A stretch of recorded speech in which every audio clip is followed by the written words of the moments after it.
They are unemployed. I was talking to some young people from the gate, and they're telling me, we're so broke we can't even date. You can't even have a girlfriend. You can't even make someone, you can't even think of starting a family, because then you're going to feed that mouth. So when the president decided to bring the finance bill, and it's going to even tax those people who don't even have jobs, they're unemployed, with this, it's called shift, this thing that is there, the anger just exploded. So where are we at? We are very hopeful as a country. Kenya has changed forever.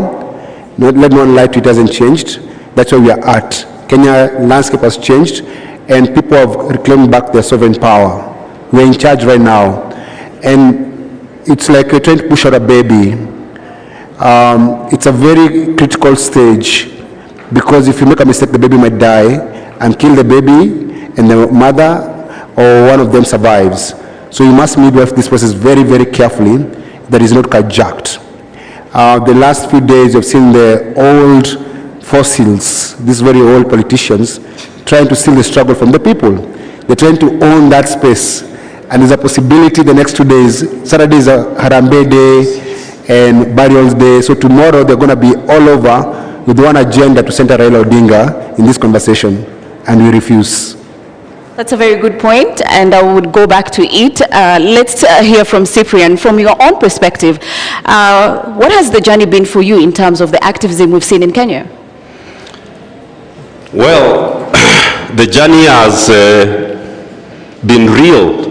It has been tough. We've lost people. I thank God that I'm alive. When we went to committee,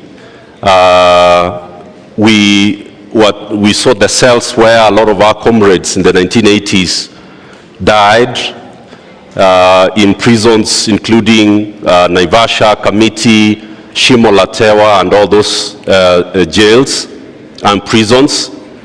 The torture chambers that used to be physical at Nyayo and Nyati House are now happening, and our young people are being thrown into swamps. But I don't want to talk about myself today.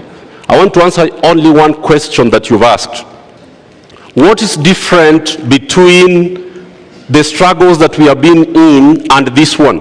Because I think that's something that has been missed in all the conversations I've listened to.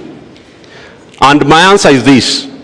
This is the only generation which has refused to be used. The only generation which has refused to be used. And I want to use that to bring the struggles. The Mau Mau, Modoni Nyanjiro was the mother of the Mau Mau. If you look at it, the Mau Mau were used. They died, they were deprived of land, they were kept in cells and in jails. Dedan Kimathi died, but they were used by the home guards, the Kenyatta, the Jomo Kenyattas, and the home guards who took over power. Then the second liberation, which we died for, went to jail for, to bring back Section 2A. We were again used.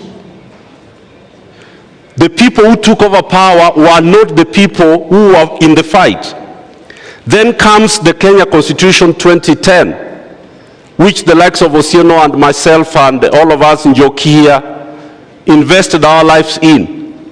Who is the beneficiary of the Constitution of Kenya 2010? William Ruto. The one who said no is the one who is the president.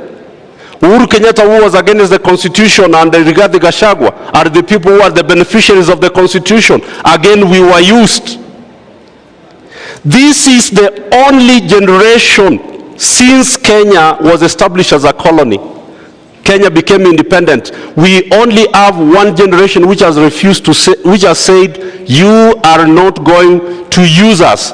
Raila every time uses dead young people in the streets to negotiate handshakes.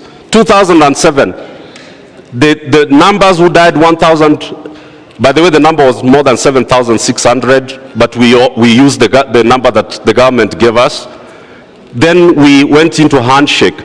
Comes 2017, hundreds are killed. Power is shared. Then we come to 2022. Last year you saw 75 died. They were used to form NADCO. The young people are saying there is not going to be another dialogue where you are going to use our deaths to gain power. So I have to give it to these Gen Zs, I have to give it to them, that they have stopped something tragic, treacherous that has been going on about Kenya, and this generation has said no more using our blood, our sweat and our tears to negotiate power. Thank you so much, Cyprian. Dr. Njoki, rallying on the conversation here, the journey, what is your perspective? Just something, and thank you, I'm glad we are talking about the journey, because the last 3 weeks, if you even try and get into any of these spaces, it's impossible. You don't have 1,000